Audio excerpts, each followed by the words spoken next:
Hello everyone at Chelsea Fan TV. I hope you're all doing very, very well. I am in the United States of America, and I'm not just anywhere in America. I'm in Washington, D.C., outside the White House, as you can see in the background. I've always wanted to do this, do any video outside the White House and put it on the channel. Stamford Bridge is obviously very nice. We've done it in some cool areas. We were in Atlanta outside the Mercedes-Benz Stadium, but how often am I going to get the opportunity to record a video outside the White House? So I had to do it. I've got to do it. So we're going to run through all of the latest news, and we're going to go step by step. First of all, according to Fabrizio Romano, João Pedro is very highly rated by Chelsea, listen, this is a player we could be looking at. Newcastle are a little bit further in terms of negotiations than we are. I don't think we've actually started really negotiating for him, but we are looking at João Pedro. He's a player who can play as a striker, he can play as a left winger as well. I heard, before I come to America that he was going for about 50, 60 million. And I think, really? Is that what you think João Pedro is worth? I'll be honest with you, it's not a signing that I'm particularly impressed by if we make it. But that's where the player that we're being linked to at the moment. And we do need a different profile in there because we've got Jackson, we've got Delap. So you need something a little bit different. Obviously, we know we already need a winger. We're speaking with Gittins. Looks like Dortmund want close to £50 million for Jamie Gittins. So we will have depth in terms of wingers, even signing Gittins. But will we have enough quality? And will we have enough variety? Because Mudryk as well, obviously, we've found out that he's going to have a 4-year ban from the FA because of his doping scandal, which is a bit strange to me because, as far as I'm aware, they haven't actually released the second sample. We've been waiting about 10 years for that sample. He did a lie detector test earlier in the year or later last year, basically saying that he was innocent, and the lie detector said he was telling the truth. So I mean, it's really difficult. The closest thing I can compare the Mudryk situation is maybe Yannick Sinner in tennis. If anyone knows who Yannick Sinner is, he's basically the best tennis player in the world at the moment. He's Italian, and he got done for doping. And it was something to do with his physio. He was getting a massage, and the cream went into his skin, and that's how the chemical, the illegal substance, whatever you want to call it, got into his body. But with Mudryk, I don't really know the situation, how that's happened. But the thing is, nobody else has been found guilty, so how do you defend a player who has? So it's very difficult. So it looks like it might end up being the end of Mykhailo Mudryk's career at Chelsea as we know it. And now the club, Chelsea, have a good reason to terminate his contract. I don't see Clear Lake Capital paying any money to a player who can't actually be a part of the project.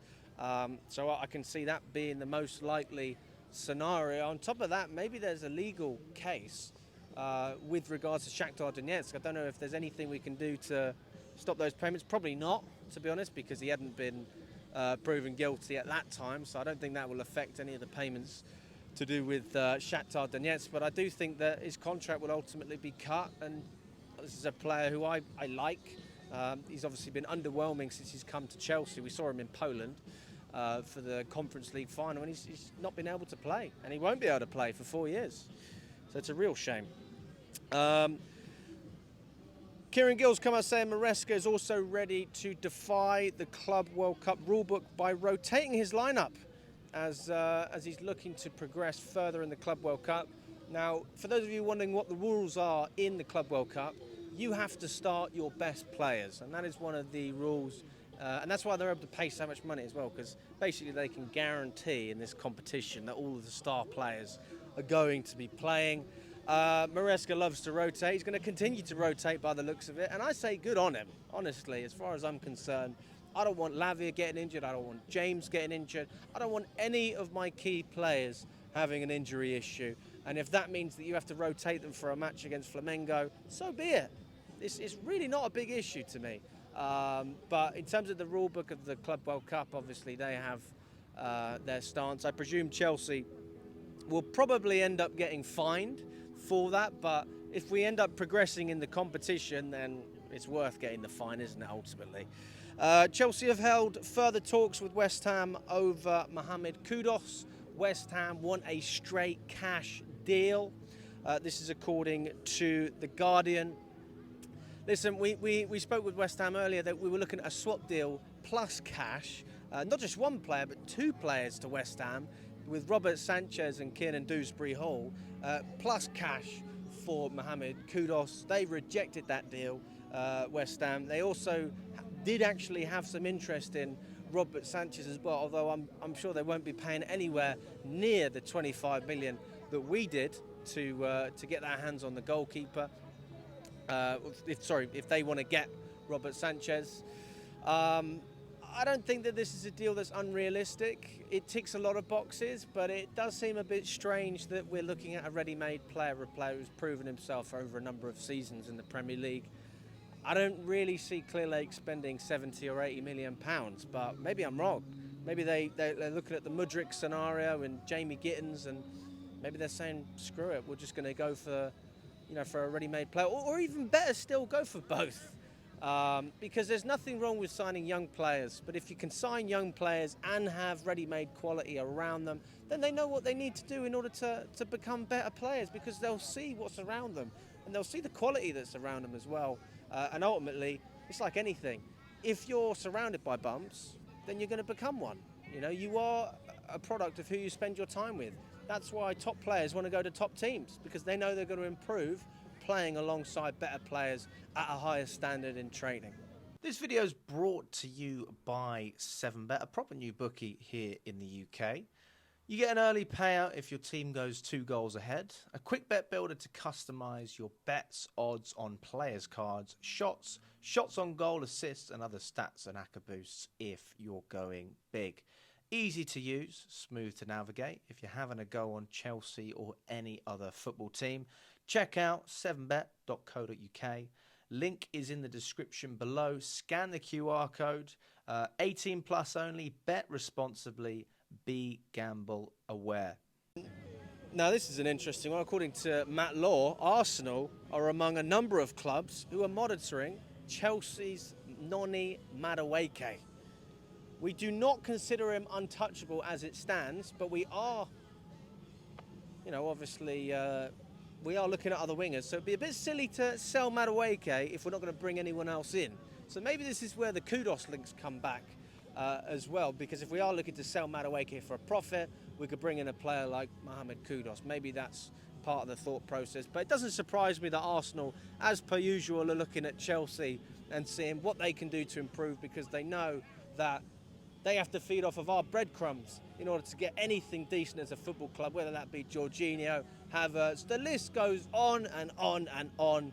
Although I wouldn't say Noni Madueke is planning on retiring, but maybe he is if he's going to Arsenal. That could be the situation. Maybe he's sick and tired of winning conference leagues at Chelsea, competing for European trophies, and he wants to go to Arsenal where he could just win nothing and have a good time and just survive on vibes in North London. Maybe that's the strategy here. But obviously, I don't really know what's going on. This is what's been reported by Matt Law. Would I like to sell Noni Madueke? Not really, but if we're going to get a considerable upgrade, then 100%. But I do think out of a lot of the players we have, Madueke is probably one of the more favoured by Enzo Maresca in terms of being able to play on the left, being able to play on the right, and obviously being slightly more direct than what we've seen from other wingers as well. So I don't think that deal will happen, but hey, you never know what's going to happen. Fabrizio Romano has come out and spoken about Hugo Ekitike from Frankfurt. They've asked us for £84 million, which is way too much. We're never going to pay that. But there is a feeling among top English clubs that Frankfurt may accept around 68 to 76 million for him within the coming days. Now, are we still drastically overpaying for him? Absolutely. But as with any negotiation, if Frankfurt are open to selling, if they think that, listen, this is a deal that's almost a bit too good to be true, even if they do miss out on £10 million, 70 odd million is a lot of money for someone who's relatively unproven over a long period. He had a great season, but before that, relatively unknown. I didn't know who Ekitike was until recently. I like what I've seen from him. He seems like a good striker who scored a lot of goals. But we have to remember that it is in Germany. Timo Werner scored a lot of goals. Havertz scored a lot of goals. And look how they did for us. So is it worth taking another risk on a player from the Bundesliga at that price? Oh, I forgot about Nkunku as well. He came from the Bundesliga. You know, to essentially be a waste of money. So that's a risk that we might be willing to take, we might not. He is a young player, but ultimately Chelsea are in the risk. We're in the game of taking big risks on young players rather than signing ready-made talents that are there to go and perform straight away. But if you'd look at Ekitike's record this season, then you would say that it's a decent signing and certainly an upgrade on even Delap, who we brought in, who I think is probably a better striker than Nicholas Jackson, at least on a goal-scoring front. But hey, we'll have to wait and see. And just to finish it off as well, Mark Walter, I don't know if that rings a bell to you. He's one of Chelsea's co-owners at the moment. He's in Todd Bowley's consortium. He has just taken over the LA Lakers at a valuation of $10 billion. Is that dollars? I think it's $10 billion. That is mad. That is mad. And I think it's the biggest takeover in... is that the biggest takeover in American sports history? In sports history. Wow. Now, you know what's funny about this? Is Magic Johnson, who's a famous basketball player here in America. I'm sure you know who Magic Johnson is. Very, very famous player from years back. He come out and commented about Mark Walter and when he bought Chelsea, and he said, it's a great thing that Mark Walter has taken over Chelsea. I've seen it with my own eyes. He has so much ambition. He's here to win. That's all he cares about. He wants success. He's driven by success. Fucking hell, mate. That's what I'm waiting for.